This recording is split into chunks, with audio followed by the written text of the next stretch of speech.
The first time America saw Miguel Santos, he was just a skinny teenager with nervous hands and borrowed shoes, standing under the bright lights of America's Got Talent. His accent was thick, his clothes were simple, and his eyes carried the quiet fear of someone who knew this might be his only chance. He introduced himself as the son of a carpenter from a small town outside Manila. His father built doors and tables by hand, earning just enough to survive, and Miguel sang wherever he could, on buses, at street corners, sometimes at construction sites where his father worked. That night, Miguel sang with raw emotion, and the judges were surprised, but not convinced. Simon Cowell had said his voice was interesting but unfinished, and Miguel was eliminated before the live shows. America forgot him, but Miguel never forgot America. After returning home, life did not magically improve. In fact, it became harder. People in his town treated him like a local celebrity for a few weeks, then reality returned. His father's health began to fail. Years of lifting heavy wood and breathing dust caught up to him, and hospital bills piled up fast. Miguel quit school and started working full-time alongside his father, sanding planks during the day and singing at night in small bars for tips. Sometimes he earned enough to buy rice. Sometimes he didn't. Yet every night, after the crowd left and the lights went off, Miguel would sit alone with his phone, rewatching his AGT audition, replaying Simon's words again and again. Interesting but unfinished. That sentence haunted him. One night, everything changed. Miguel's father collapsed at work. By the time they reached the hospital, the doctors said his lungs were badly damaged. Surgery was expensive, and there was no guarantee. Miguel sold his guitar, then his phone, then the small motorcycle they used to commute. Still, it wasn't enough. His father survived, but he could no longer work. Miguel became the sole provider at just 19 years old. The dream of singing felt selfish now. Survival came first. Years passed. Miguel's voice grew stronger, deeper, filled with pain and maturity. He sang while cutting wood. He sang while washing dishes.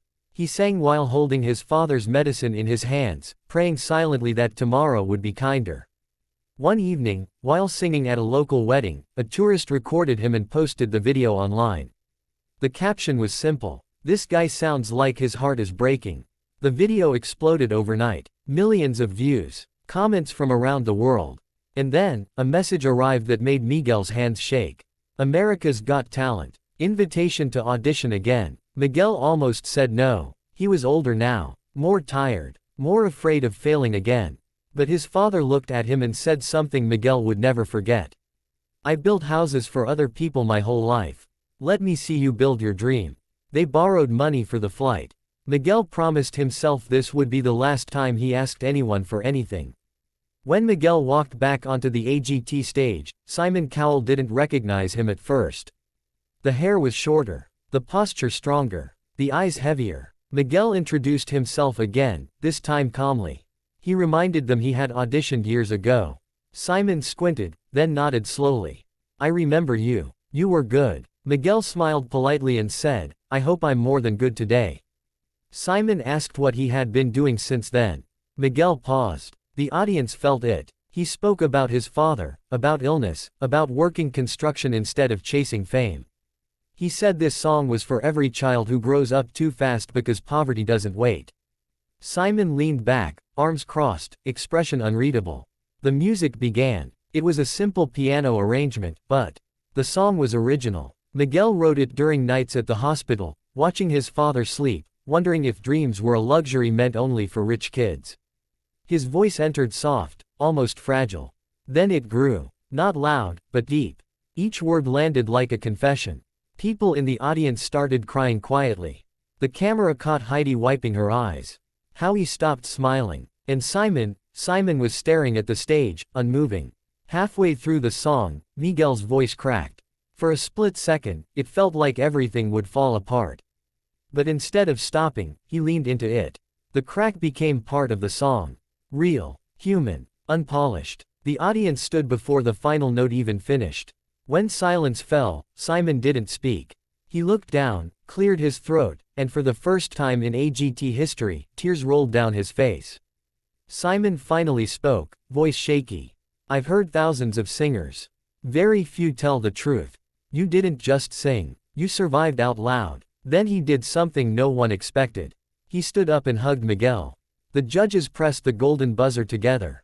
Gold confetti rained down as Miguel collapsed to his knees, overwhelmed, crying for the boy he once was, for his father watching from home, and for every dream that almost died along the way. But the story didn't end there. In the live shows, Miguel faced fierce competition. Critics online said his story was stronger than his voice. Others accused the show of emotional manipulation. Miguel saw the comments but stayed silent. Before the semi-finals, he received devastating news. His father was hospitalized again. Doctors said stress could make his condition worse. Miguel considered withdrawing, but his father sent a voice message. "Sing. No matter what happens, sing." On semi-final night, Miguel sang a song he had never rehearsed on that stage before. A risky choice. It was about forgiveness, about letting go of anger toward a world that felt unfair.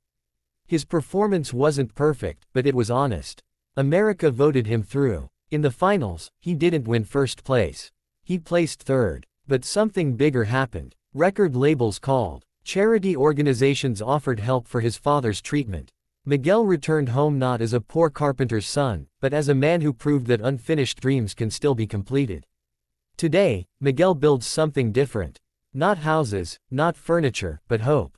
He funds music lessons for poor kids in his hometown. He sings on stages around the world, but never forgets where he started.